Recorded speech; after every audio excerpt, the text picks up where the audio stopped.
Hey guys, so welcome to my channel, and as you may know, it's called Building with Jay. So my name's Jamie, and before I go any further, this is your first time jumping onto one of my videos, what I want you to do is bottom left hand corner, my left, your right, click on that red button, and if you're on a mobile phone, what I want you to do is flip it sideways.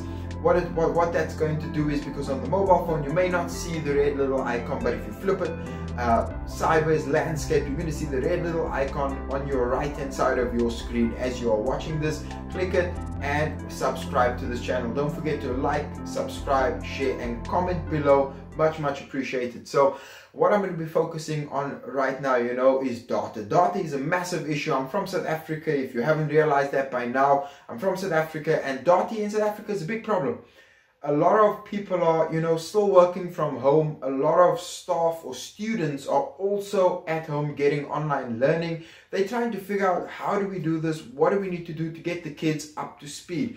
Some teachers are purely just sending out information over WhatsApp, so they're creating groups in terms of what their classrooms look like. They're busy creating and sending out little lesson plans with inside of that, trying to keep the data as minimal as possible. So what I'm going to be focusing on is two various options that potentially you have, and these options, if used correctly, you can save a lot of data at the same time. So number one, what I'm going to be focusing on is Zoom, right? Zoom, a lot of people know about Zoom. If you want to know exactly how to use Zoom, either on a mobile phone or on a laptop or PC, check out the comments below. You'll find two links over there linking to how do I download Zoom, how do I use Zoom, and what are the basic functionalities of Zoom. So a big thing inside of Zoom is videos. Now, videos use a lot of data, whether it's normal videos, regardless of how you're recording, where you're recording, videos use a lot of data. So how do you minimize data usage inside of Zoom? It's simple. You click off your video and you're only using your voice. People don't need to see you, right?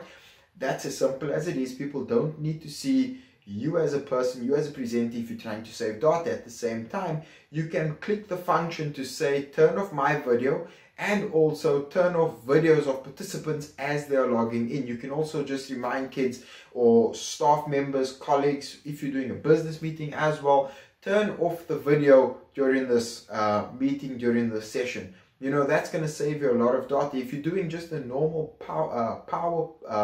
PowerPoint presentation inside of Zoom, trust me, it's going to be minimal data usage. I've already spent time on Zoom plus minus 2 hours, and from both a presenter and also sitting in on a meeting, and about 2 hours with a pure blank, just a PowerPoint presentation with flat images, no animation, nothing like that. Maximum, I think we used about 35 megabytes. Coolest part is, if anyone, now this is where it gets really cool. Coolest part is, let's say somebody can't access that live event.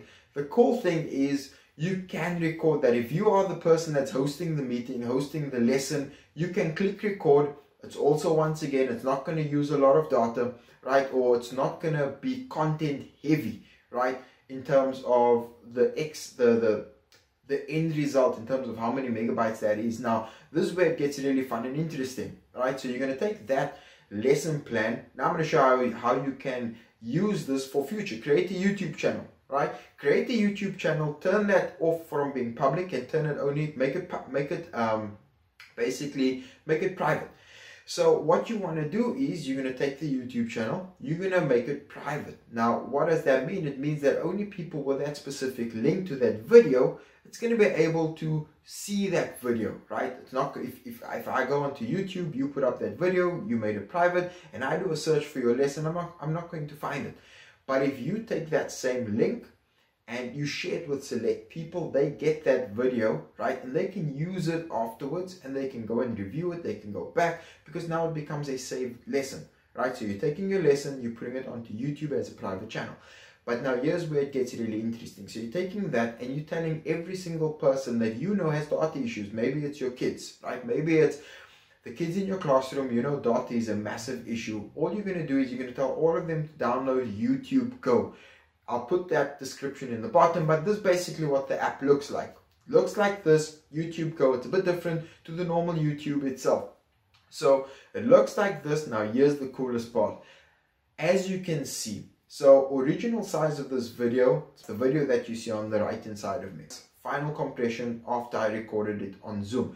Made the video, did everything, right? Went into compression, that's what I'm left with. Then I uploaded it onto YouTube.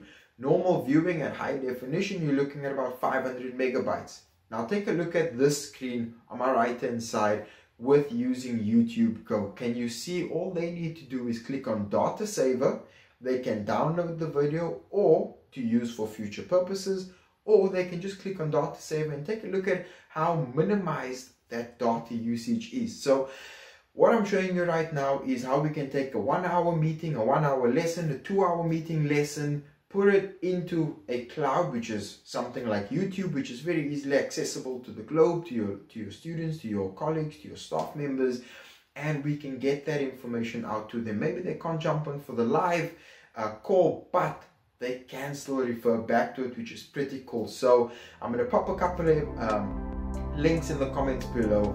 I hope that you enjoyed this video. If there's any issues that you're struggling with, reach out to me and I'll see how we can help best. If you are from a company, if you're from a school and you're looking for some assistance, you're trying to figure out what you need to do, how do you need to do this, drop a comment below, pop me an email, pop me a message, and let's see how we can get the best out of your learners, out of your students, out of your workmates going forward, while everybody's trying to figure out what COVID-19 is giving us and how we're going to make the best out of this digitalization.